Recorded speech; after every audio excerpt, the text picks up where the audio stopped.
Bonjour à toutes et à tous, et bienvenue sur notre chaîne. Aujourd'hui, préparez-vous à plonger dans l'un des épisodes les plus bouleversants d'ici tout commence. Car Marc Leroy est au bord du gouffre. Entre chantage, alcool, rupture déchirante et accident tragique, le célèbre chef de l'Institut traverse une descente aux enfers vertigineuse. L'épisode du lundi 19 mai 2025 marque un véritable tournant. Après avoir flirté avec la mort, Marc Leroy se réveille. Vivant, mais brisé. Sa voiture, éventrée, témoigne de sa descente aux enfers. Ce n'est plus seulement un homme en détresse, c'est un père, un amant, un chef, au bord du naufrage. Ce matin-là, Marc affronte enfin la réalité. Sous le regard de Jim et Jasmine, il livre toute la vérité, le chantage de Paul, la rupture forcée avec Rose, la culpabilité, l'alcool. Et là, contre toute attente, une lueur d'espoir renaît. Mais la reconstruction ne fait que commencer. Dans l'arène de l'atelier, le concours des chefs débute sous tension. Marc va-t-il tenir le choc face à Clotilde et Olivia? Sa prestation suffira-t-elle à le sauver, ou précipitera-t-elle sa chute? Et alors que les couteaux s'aiguisent, un autre danger rôde, la tentation de replonger, plus forte que jamais. Dans cette vidéo, on revient sur l'intégralité des événements du 19 mai, les scènes les plus intenses, les larmes, les révélations, et le verdict sans appel de Tessier. Préparez-vous. C'est un épisode saisissant, chargé d'émotions, de tensions, et de vérités trop longtemps enfouies. Installez-vous, on vous raconte tout, maintenant. Marc rattrapé par ses démons, jusqu'au crash? Dans Ici tout commence, Marc touche le fond. Jour après jour, il s'enfonce un peu plus dans la tourmente. Et cette fois, c'est bien plus qu'une simple mauvaise passe. C'est une véritable descente aux enfers. Depuis qu'il a conclu un pacte destructeur avec Paul pour protéger son fils Jim, Marc n'est plus que l'ombre de lui-même. Forcé de rompre avec Rose sans pouvoir lui dire la vérité, rejeté par un fils qui ignore tout du sacrifice paternel, isolé au sein de l'Institut, il lutte seul contre une pression qui le broie. Et c'est là que ses vieux démons ressurgissent. Submergé par le chagrin, la culpabilité et l'impuissance, Marc replonge dans l'alcool. Un verre, puis un autre. Jusqu'à ne plus distinguer les limites. Jusqu'à perdre tout discernement. Dans un moment de folie ou d'inconscience, il prend le volant, malgré son état d'ébriété avancé. Et l'irréparable se produit, un accident de la route. Le choc est violent. Marc est retrouvé blessé, inerte. Les secours sont alertés, le temps est suspendu. Survivra-t-il? Est-ce la fin tragique d'un homme qui aura tout donné pour ce qu'il aime, ou le point de départ d'une rédemption douloureuse mais nécessaire? La réponse. Les téléspectateurs la découvriront dans les prochains épisodes. Mais une chose est sûre, rien ne sera plus jamais comme avant pour Marc Leroy. La descente aux enfers de Marc. Quand l'amour devient un piège? Marc croyait pouvoir reconquérir Rose. Mais ce désir sincère a été transformé en arme par son pire ennemi, Paul. Rusé, manipulateur, ce dernier a posé ses conditions. Si Marc souhaite protéger Jim, il doit renoncer à la femme qu'il aime, et l'éloigner sans jamais lui dire pourquoi. Acculé, sans autre issue possible, Marc cède. Il obéit à Paul et rompt brutalement avec Rose. Une rupture froide, brutale, sans explication. La directrice du master, bouleversée, se retrouve dans une profonde incompréhension. Elle ne reconnaît plus l'homme qu'elle aime et sent que quelque chose lui échappe. Mais Marc garde le silence, car la menace est claire, s'il parle, Paul détruira la vie de son fils. Pris dans cet engrenage infernal, le chef n'est plus que l'ombre de lui-même. Rongé par le secret, tiraillé entre son amour pour Rose et la peur de perdre Jim, il vacille. Et bientôt, il chute. Après plus de 10 ans de sobriété, Marc craque et recommence à boire. En cachette. Honteux. Désespéré. Cette rechute marque le début d'une spirale dangereuse. Et ce vendredi 16 mai 2025? Dans l'épisode d'Ici tout commence diffusé sur TF1, la tragédie prend une nouvelle tournure. Sous l'emprise de l'alcool, Marc prend une décision irrationnelle, il monte dans sa voiture et démarre. bien qu'il soit visiblement incapable de tenir le volant. Dans cet état, le risque d'un accident est inévitable. Va-t-il s'en sortir? Un drame est-il sur le point de frapper l'Institut? Mark, héros brisé, est désormais au bord du gouffre, et cette fois, il pourrait bien entraîner d'autres avec lui dans sa chute. Le terrible accident, un réveil brutal pour Mark. Lundi 19 mai 2025 dans Ici tout commence, les conséquences de la chute de Mark se matérialisent. Au petit matin, on le retrouve vivant, mais secoué.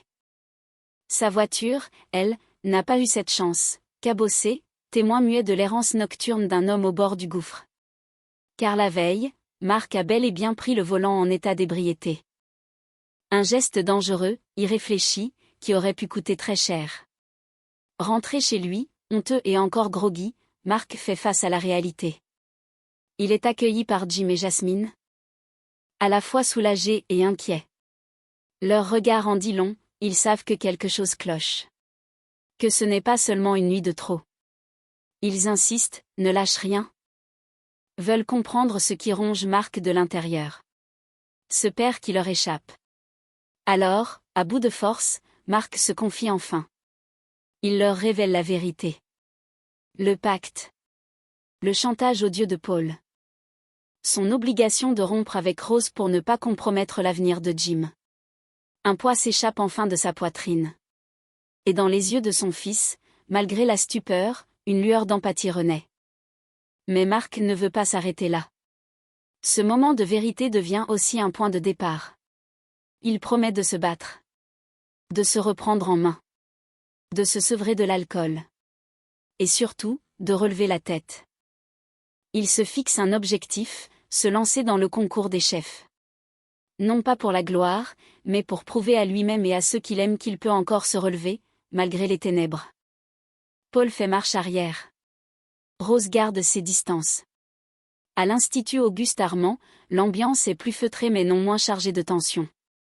Après avoir dévoilé ses sentiments à Rose, Paul semble prendre conscience qu'il est allé trop loin, trop vite. Il vient la voir, visiblement embarrassé, et lui confie qu'il a été maladroit, voire égoïste. Il admet que lui parler d'amour alors qu'elle vient tout juste de vivre une rupture difficile avec Mark était inapproprié. Dans un geste d'apaisement, Paul propose de tourner la page sur cette discussion et de recentrer leurs énergies sur un objectif commun, le tournage du concours des chefs. Une compétition prestigieuse qui mobilise toutes les attentions au sein de l'Institut. Rose, soulagée de ne pas avoir à gérer une déclaration supplémentaire dans ce contexte déjà compliqué, accepte volontiers cette mise au clair. Elle préfère, elle aussi, se consacrer pleinement à l'organisation du concours, comme un moyen de garder la tête hors de l'eau. Mais alors qu'elle rejoint l'équipe sur le plateau, un détail attire son attention. Joséphine, la nièce de Paul, semble particulièrement distante, presque contrariée. Son regard, habituellement chaleureux, est fuyant. Rose, attentive, devine que quelque chose ne va pas. La jeune femme semble en froid avec son oncle, mais pourquoi? Aurait-elle surpris quelque chose? Ou connaît-elle un PN du passé de Paul que les autres ignorent encore? Un malaise s'installe doucement, comme une ombre discrète sur l'euphorie ambiante du concours à venir. La compétition des chefs commence, sous haute tension. L'heure tant attendue a enfin sonné à l'Institut Auguste Armand. À l'atelier, l'effervescence est palpable. Élèves, professeurs et caméras se rassemblent dans une atmosphère à la fois solennelle et électrisante. Le prestigieux concours des chefs débute, et avec lui, une confrontation d'exception entre trois figures emblématiques, Armand, Listrac et le roi. Les trois chefs prennent place sur leur plan de travail, concentrés, silencieux, comme des gladiateurs avant le combat. Le thème de l'épreuve est annoncé, une épreuve technique exigeante, centrée autour d'un produit noble et délicat, la caille. Mais le suspense ne s'arrête pas là. Chacun devra cuisiner l'animal selon une méthode imposée, tirée au sort devant tout le monde. Le verdict tombe. Auguste Armand devra sublimer la caille en crépine, une technique rustique qui demande précision et finesse. Carla Listrac hérite de la version farcie. Un défi complexe qui requiert équilibre et savoir-faire. Quant à Marc Leroy, il se voit attribuer la préparation crue, un choix audacieux, risqué, qui le contraint à repousser ses limites. Surtout dans l'état de fragilité où il se trouve. Tous les regards sont tournés vers eux. Les minuteurs s'enclenchent. La tension monte. Les couteaux s'aiguisent. Ce concours s'annonce aussi spectaculaire que décisif, non seulement pour leur carrière, mais peut-être aussi pour leur avenir personnel. La tentation rôde. Marc vacille en pleine épreuve. Alors que la compétition bat son plein dans l'atelier, chaque seconde compte. Les trois chefs s'affairent avec intensité. Le regard vissé sur leur plan de travail, les gestes précis, le mental tendu comme une corde. Pourtant, dans cette ambiance de concentration extrême, un détail vient perturber Marc. La bouteille d'alcool qu'Olivia utilise pour sa préparation. Posée non loin de lui, cette simple bouteille agit comme un rappel brutal de ses démons. Son regard s'y attarde, trop longtemps. Les effluves, le bruit du bouchon, le geste d'Olivia qui verse quelques gouttes, tout devient source de distraction. La tension monte en lui, invisible aux yeux des autres, mais ravageuse. Il serre les dents, tente de se recentrer, de ne pas flancher. Il sait qu'il joue gros, que ce concours pourrait être sa planche de salut. Mais l'odeur familière le déstabilise. À ses côtés, Suleiman, appliqué et de bonne volonté, lui fait une proposition pour améliorer leur plat. Il suggère une touche d'acidité ou une variation sur l'assaisonnement, mais Marc, les pensées embrouillées, ne l'écoute qu'à moitié. Il hoche vaguement la tête, puis balaie la suggestion d'un ton sec. Il préfère rester sur son idée initiale. Comme si s'écarter de son plan risquait de tout faire dérailler ou comme s'il n'avait plus l'énergie de se remettre en question. À cet instant, ce n'est pas seulement un chef qui cuisine sous pression, c'est un homme en lutte contre lui-même, en équilibre fragile entre rédemption et rechute. L'heure du verdict, et la claque pour Marc. Le silence retombe dans l'atelier. Les couteaux sont posés, les assiettes dressées, les regards suspendus. L'épreuve est terminée. Et l'heure du jugement a sonné. Tessier et Alice prennent le relais, examinant chaque plat avec une rigueur impitoyable. Aucune émotion sur leur visage, seulement l'exigence. Clotilde Armand est la première à passer. Sa caille en crépine, maîtrisée et équilibrée, séduit par sa technique et sa justesse. Après dégustation, les deux jurés lui attribuent une note solide de 15/20. Un léger sourire se dessine sur son visage, discret mais satisfait. Vient ensuite le tour d'Olivia. Sa caille farcie, bien exécutée mais manquant d'un brin d'audace selon Tessier, récolte un 13/20. Correct, mais en deçà de ce qu'elle espérait. Olivia encaisse avec professionnalisme, bien que son regard trahisse une pointe de déception. Puis vient enfin le moment que tous redoutent, surtout Marc. Sa caille crue, risquée et déséquilibrée, ne convainc ni visuellement, ni gustativement. Le verdict tombe comme une lame glacée, août 2020. Un score sévère, presque humiliant pour celui qui espérait cette épreuve comme un tremplin pour sa rédemption. Tessier ne mâche pas ses mots. Il lui lance un regard dur, tranchant, et lui intime de se ressaisir immédiatement. Pas de compassion, pas d'excuse possible. La compétition ne pardonne pas les faiblesses. Dans un coin de la pièce, Paul assiste à la scène, impassible en surface, mais son regard brille d'une satisfaction à peine dissimulée. Derrière son calme apparent, il jubile. Car plus Marc flanche, plus son emprise se renforce. À bout, Marc flanche, mais l'espoir résiste encore.